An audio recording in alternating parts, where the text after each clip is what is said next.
Lock in, believe in what you believe in. Nobody else matters. You have to hold yourself accountable. You have to hold yourself to your truth. You have to hold yourself to your beliefs, and always believe in the power of the man above. I say chase your dreams, man. Do that thing, man, that keeps you up at night. That thing that bothers you, man, that makes you trip. You can't quit thinking about it. You always, that thing, man, that you wake up in the middle of the night, you got a new idea. That's what you got to chase. Because anything else, it's gonna disappoint you. You're gonna forever be sad, man. If you don't chase that dream, you're gonna forever be miserable, man. Life can be much broader once you discover one simple fact, and that is everything around you that you call life was made up by people that were no smarter than you. And you can change it. You can influence it. You can build your own things that other people can use. Like, did you try, or did you move the fucking world to make it happen? Don't worry about the haters, they ain't shit. Don't worry about the naysayers, because they ain't shit. Whenever you feeling a way about yourself, you look in the mirror and you say, you are the only thing that matters. It's a sad way to make a living in something you don't enjoy doing. You're gonna do that till you're 65, then you're gonna retire, then they're gonna give you a third of what you can't live on anyway. That's the plan. They're gonna give you a gold watch, a turkey, and 1/3 of what you're having a hard time living on now. And the minute that you understand that you can poke life and actually something will, if you push in, something will pop out the other side, that you can change it, you can mold it. That's maybe the most important thing, is to shake off this erroneous notion that life is there and you're just gonna live in it, versus embrace it, change it, improve it, make your mark upon it. This is not for you in the first 5 years of doing whatever you're doing. Like, end yourself. That's the job. The job is nose goes against grindstone, sleep is out of the window, the candle gets burned on 3 ends. That's what you're supposed to do. You negotiate the costs with yourself. Backwards from the assumed success, which is why do so much volume, it would be unreasonable that you are successful. You're always afraid to take the first step because all you see is every negative thing 10 miles down the road. You gonna take the professor's side on Don't this? give me a line of shit, no. Look, I didn't want the job. It's not about the job. I don't care if you work for the government. But you can do anything you want. You are bound by nothing. What are you passionate about? What do you want? I mean, there are guys who work their entire life laying bricks so their kids have a chance at the opportunities you have here.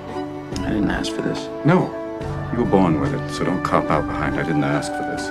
The monster that you created inside of yourself to deal with the challenges at the start of your journey is very difficult to handle, becomes super unwieldy and undisciplined later in your journey. And if you don't step in soon enough, it's no longer like a dog on a leash pulling you forward. It's more like a parasite that's grown inside of you and is staring out of your eyes. Like, the difference between you and the drive is very hard to pull apart. And that is the work that no one will do. And that is why entrepreneurship is much more a battle of wills than it is a battle of intellect. You have to be willing to delay gratification for an extended period of time and eat glass, and that eating of glass is seeing how many failures you have until you get it right. It is astounding how many people want to be spectacular in life but also want to fit in and be normal. Like, by being normal, you are, by definition, aiming for average. Normal people get normal results. Weird people get weird results. You literally can't do what everyone else does and not expect to get what everyone else has. By doing what everyone else does, you guarantee average results. And there's sort of two things happening at once here. One is you can work way harder than you think you can. Yes. And another one is most people work so not hard that even a small amount of working hard puts you into a rarefied strata of people. And both of those things are true at the same time. Many people, but don't make dreams your fucking master. But I was able to dream outside those fucking 4 walls of that small town. A lot of people sit back and they dream about being a sports figure, or dream about being a SEAL, or dream about being an astronaut, and all it is a fucking dream. They don't put the work behind the dream. That dream has become their fucking master. When you become the master of your fucking dream, is when you say, I want to go be a Navy SEAL, and you say, okay, I'm going to lose 106 pounds in less than 3 fucking months. Before you win, everyone will ask you why you're working so hard. And after you win, everyone will ask you why you're working so hard. And I'm telling you from the bottom of my soul, it is so easy to beat people today. They are so soft. They have no work ethic. No one can stick with anything. Everyone's distracted. They're on social media. They're counting their fucking notifications because they can't stick with shit. They can't say no. Getting better is a campaign. It's a campaign. It's a daily, a weekly, it's an hourly fight. An incessant fight that doesn't stop against weakness and against temptation and against laziness. It's a campaign of discipline. It's a campaign of hard work and dedication. It's waking up early and going to bed late and grinding out every second in between. Every single day. Everything in my life, volume negates luck. Violence is the answer. Like, these are sayings that are plastered around the wall of this office because they've been so true for me that you can brute force what you want into reality. And yes, today, we talked about trades that we're not willing to make. But if you want something, like, did you fucking move mountains? I have led a toothless life. A toothless life. I have never bitten into anything. I was waiting. I was reserving myself for later on, and I have just noticed that my teeth have gone. A lot of people wait for perfect conditions to start, but don't realize that starting is the perfect condition. It's the habit of biting that takes you all the way, not where you choose to bite the first time. And it only takes 1 second for you to lose the whole thing. So the 1 second decision is just that. You're in a situation where life is sucking. If you want freedom, if you value freedom, you can't possibly have it as long as you play the victim role. If you lose your reputation with yourself, if you no longer trust you, I don't keep my own word. I know that I'm not a trustworthy person. I keep making promises to myself and to other people, and I keep on breaking them. I keep doing something that hurts other people or the same person. They don't trust me anymore, and I don't trust me anymore. And you're 100% right. It all comes back to being a very personal act. And what some people would say, that person's acting selfishly. No, they're actually being incredibly unselfish, I think, because they're pinning themselves in a living hell and having to look in the mirror and going, I don't trust you. I don't respect you. Nobody cares about you more than you should care about yourself. And nobody is giving you the roadmap to the wins. You have to go find that information. You gotta go discover it. You gotta wanna get it. You gotta wanna do it. And with the right help, the right word of knowledge, it can better help position you, but ultimately you gotta wanna do it. The vast majority of successful people have one thing in common, which is they're consistent. And consistency, you cannot see in a snapshot. You can't see consistency in a soundbite. You can't see consistency in a reel. And so consistency is one of those things I think you talked about, unlearnable lessons. I think they are difficult to learn without large amounts of exposure. And so I think those are the types of lessons that become unlearnable, is that you need large amounts of exposure in order to encapsulate the lesson itself. We don't rise to the standards we have when others are watching. We fall to the standards we have when no one is watching. The only work that really matters is the work that no one sees. It shows you who you really are rather than who you say you are.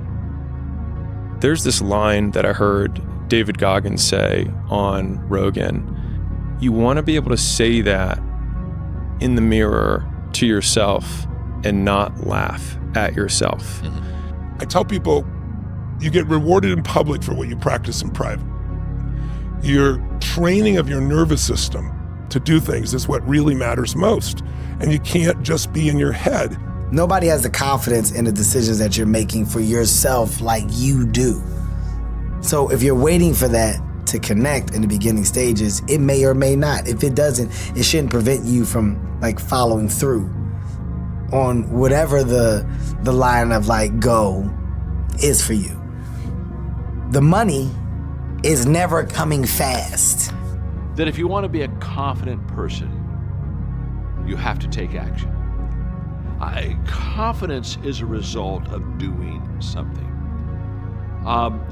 And so many times people cheat themselves because they lack that confidence, so they don't do what they should do, only to leave saying, I wish I would have done that. Even that inner critic is not us. It's just a rehearsed, habituated, conditioned voice that you've just practiced. So you've practiced that voice your whole life that says you're a loser, you're not great, you're not enough, you're not good, whatever it is.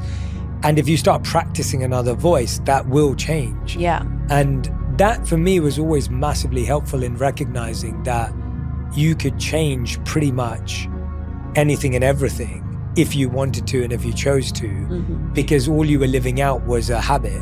People are so constrained in their thinking of what level of effort is because they haven't considered what trading way more for that thing is. But they would be willing to trade far more for that thing if the trade were clear. But because they've never tried hard at anything, they just think, oh, this is what trying looks like, which might be like the occasional Google search and a couple hours a week of like watching some videos on YouTube on something. It's like, that is not trying. Like, that is not trying. Like, if you cannot count the amount of repetitions that you're having in the hundreds, that is not trying. Because you have to want it. You have to want to be better. And it starts off with, you have to have pride in yourself. You have to have pride in yourself. You have to have, there's something about you, whether it's your last name, whether it's just the smallest thing. You have to be proud of yourself. And if you have no pride in yourself, I can't give it to you. Because you're always going to compromise. You're always going to fold. Always. Model the rise, not the result. I like that. Model the rise, not the result, because the result is where they're at now. Do not ask Warren Buffett about how long he spends reading the newspaper and poring over old books. That guy was a hustler. He was a hustler when he was young.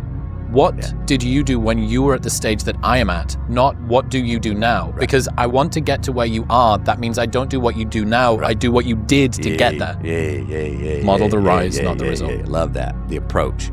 And so the chorus, which is just so much fun, I can't sing it to you, but the chorus, it goes like this. You got to find yourself, to know yourself. You got to know yourself, to be yourself. You got to be yourself, to improve yourself. You got to prove yourself, to get over yourself so you can give yourself. You can't give yourself until you get over yourself.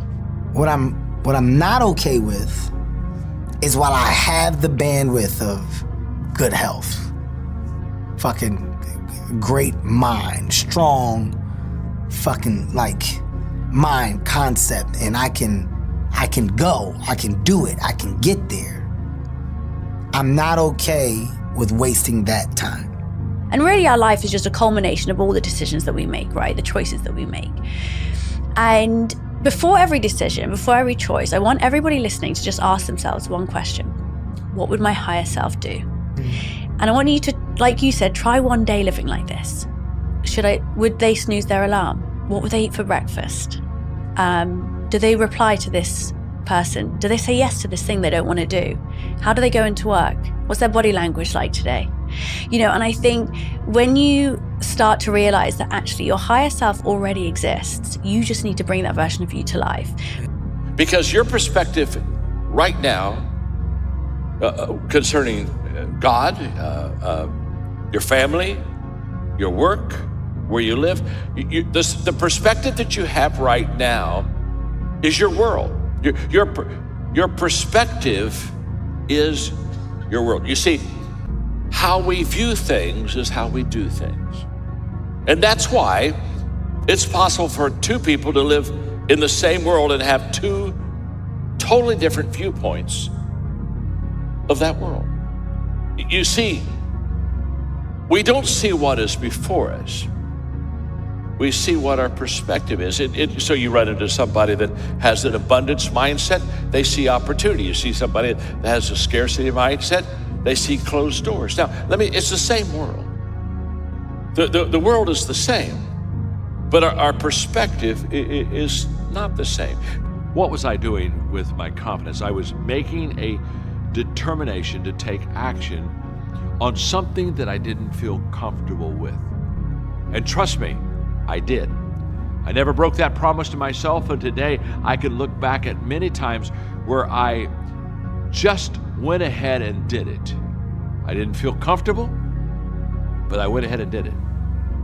And each time I took action, it began to give me confidence. I'm gonna go the best piece of advice came from Chris Rock, where Chris Rock told me early in my comedy career, he says, his exact word is, you don't just wanna make niggas laugh. The world is so much bigger than your block or your neighborhood. He said, get out the country. Get out the country and figure out a way to make the world laugh. And comedy will be so much better.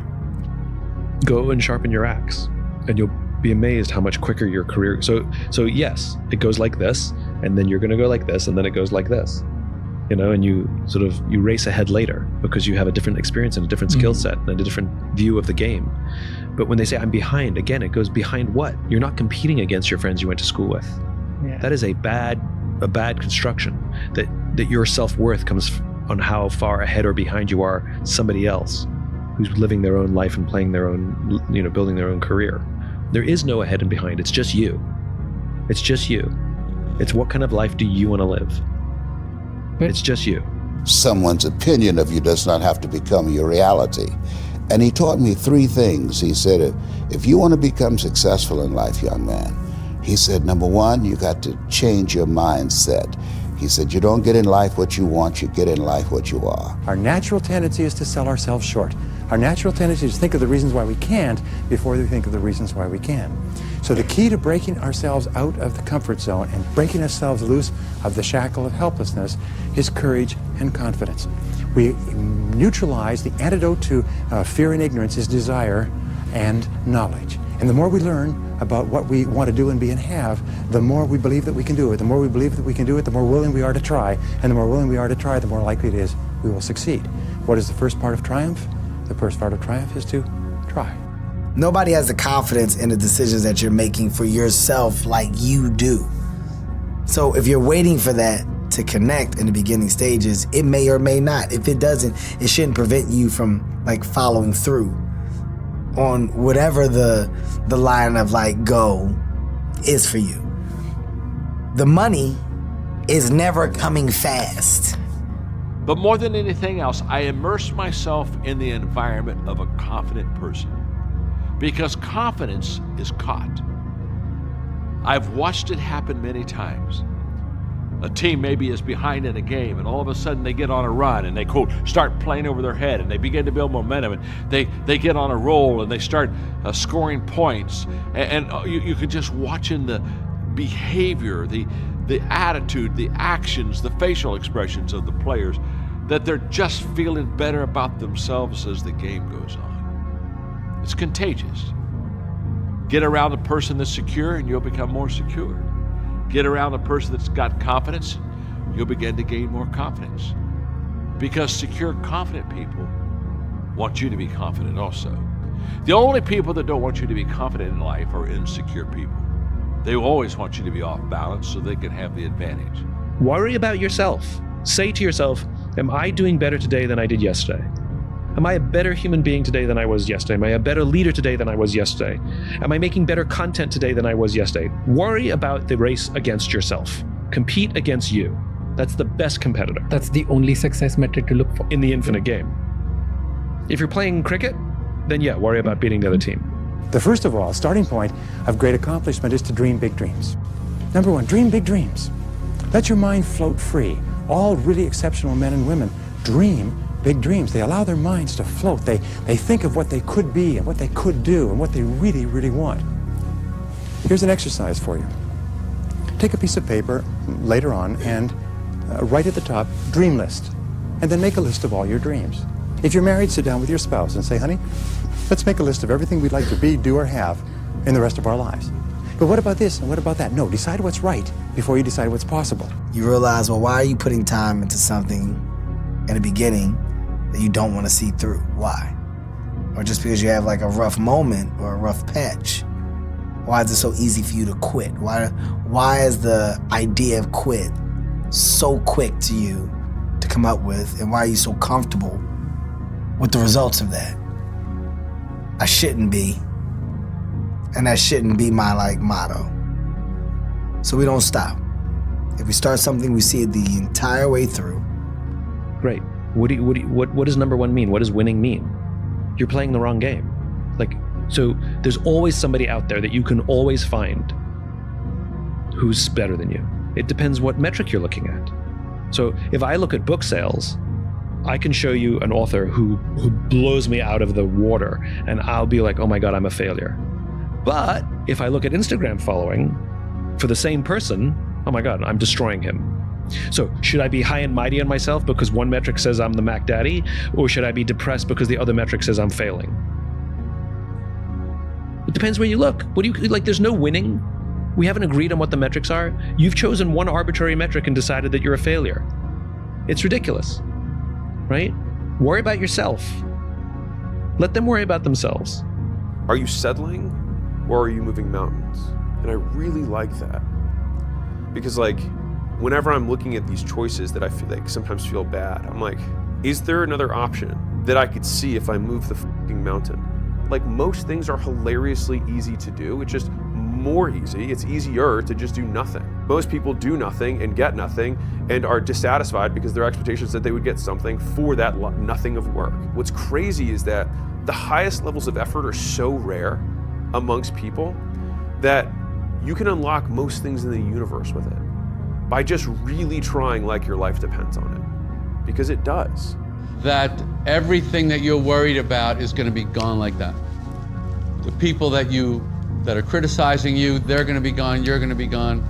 All this hand-wringing worry and concern over how are people viewing me, and someone said something bad about me and you get so upset about it, is wasted time and energy. Marcus Aurelius says your only focus should be on getting better at what you're doing. Focus on what you're doing, get better at what you're doing. Everything else is a complete waste of time. Disappearing means doing the work. It means doing the work in the dark. It means building in private what you don't need to prove in public. It means doing the work when no one's watching. You stop worrying about what people think and start valuing what you believe. Because a life that looks good or sounds good is nothing compared to a life that feels good. You have the power to do more than you can ever begin to imagine. Don't underestimate yourself. You don't know enough about yourself to become a cynic. And so you've got to challenge yourself to access that power that you have within you. You're more than a conqueror. When you start working for the approval of others, it destroys art. And art is when you trust your own taste and you accept the risk that the world may or may not like this, and that's okay. And then you'll try again. But as long as you're pure to yourself, if you have a talent or you have a taste, that's the root of art. That's the risk. This is why art has a high risk profile. The greatest of all qualities to guarantee success is the absolute willingness to go at anything and refuse to stop until you achieve it. And you know something? The statistics show that 95% of the goals that you set for yourself, you will achieve if you refuse to quit. So the starting point is just to simply say, I am unstoppable. Say it. Say, I am unstoppable. I am unstoppable. Now say it like you mean it. Get your thumbs out of your mouths and say it like you mean it. Say, I am unstoppable. I am unstoppable. Once more, I am unstoppable. I am unstoppable. Yes, so now from now on, whenever you see a barrier or wall, or you think of anything you want to do or be, you say, wait a minute here. I'm unstoppable. Nothing stops me. Kobe Bryant practiced at 4 a.m. when no one was watching. Warren Buffett sat in a quiet room in Omaha reading. 80% of his day was spent studying financial statements, reports, and books. They trained while no one was watching.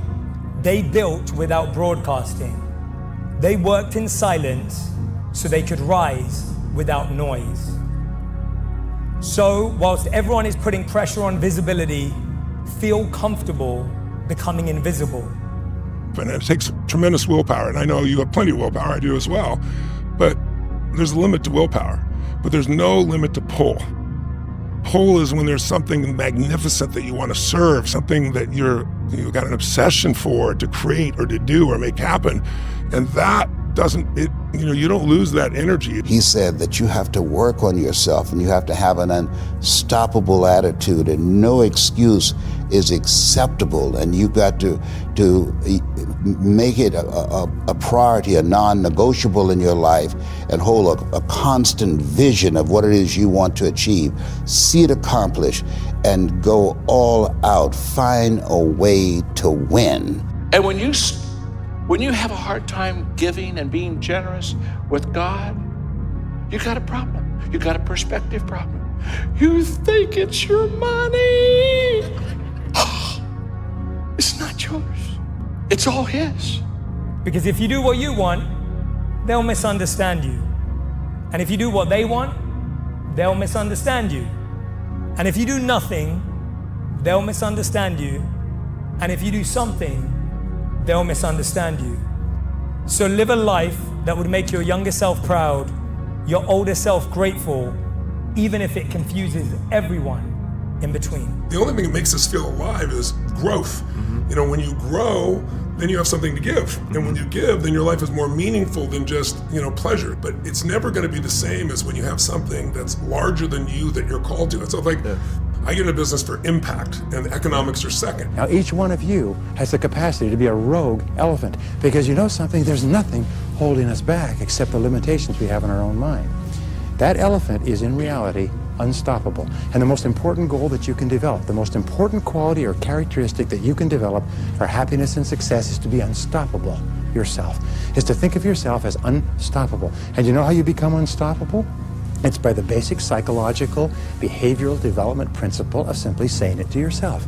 Because whatever you say to yourself and believe over and over again, you start to believe as a reality. You start to walk it and talk it and act it. So what you say is, I am unstoppable. I'm unstoppable. I'm unstoppable. I don't care what it is, I'm unstoppable. Nothing will stop me. The greatest of all qualities to guarantee success is the absolute willingness to go at anything and refuse to stop until you achieve it. Significance is all about others. Now, I know a lot of very successful people that their perspective is what's mine is mine. I know a lot of them. I know a lot of wealthy, successful people, and I know a lot of them that are very unhappy. A lot of unhappy, successful people, because what's mine is mine. But when you go to significance, when we begin to see others, I've never met an unhappy person that spent his or her life living in significance. Do you view this season as a failure? Do you get the promotion every year on your job? No, right? So every year you work is a failure. Yes or no? No. Every year you work towards something, towards a goal, right? Which is to get a promotion, to be able to take care of your family, to be able, provide the house for them or take care of your parents. You work towards a goal. It's not a failure. It's steps to success, And if you've never, I don't want to make it personal. So there's always steps to it, Michael Jordan played 15 years, won 6 championships. The other 9 years was a failure. That's what you're telling me. No, I'm asking you a question. Yes or no? Okay, exactly. So why you asking me that question? It's a wrong question. There's no failure in sports. There's good days, bad days. Some days you are able to be successful. Some days you're not. Some days it's your turn. Some days it's not your turn. And that's what sports is about. You don't always win. Some other people's gonna win. And this year somebody else is gonna win. Simple as that. We're gonna come back next year, try to be better, try to build good habits, try to play better, not have a 10-day stretch with playing bad basketball. And hopefully we can win a championship. Because people don't want to do this thing. People don't want to do the thing because it hurts, because it takes half an hour every single day for nearly 12 months. It's a full 12-month recovery. Picking up heavy things physically, psychologically, existentially, culturally is good for us. And I think that that's why it's attractive. Because I think deep down they know that if they had that thing, that would fix a lot of the problems that they have in their life. The strongest force in the human personality for any human being, you, me, doesn't matter. The strongest force is that we need to stay consistent with the way we identify ourselves, right? Identity is the controlling force of a human being. If you are of an identity that says, I always find the way to victory, you will find the victory. What makes people, by the way, miserable is when they feel events control them versus they control events. And all it is a shift in here and here, right? The moment you take action, your life will change. The moment you take action, clarity replaces confusion. The moment you take action, momentum begins. The moment you take action, the right time finally arrives. The moment you take action, you stop waiting for permission. Notice how affirmation and action together creates alignment. Affirmation on its own is wishful thinking. Action on its own doesn't feel like it's fueled with a higher way of living. And the reason that you have to be hungry is that you're going to get a lot of pushback. A lot of things going to happen that you cannot anticipate. Think it not strange that you face the fiery furnace. This is this world. You will, not you might. You will have tribulations. Things going to happen to you, and things going to happen to people that you care about.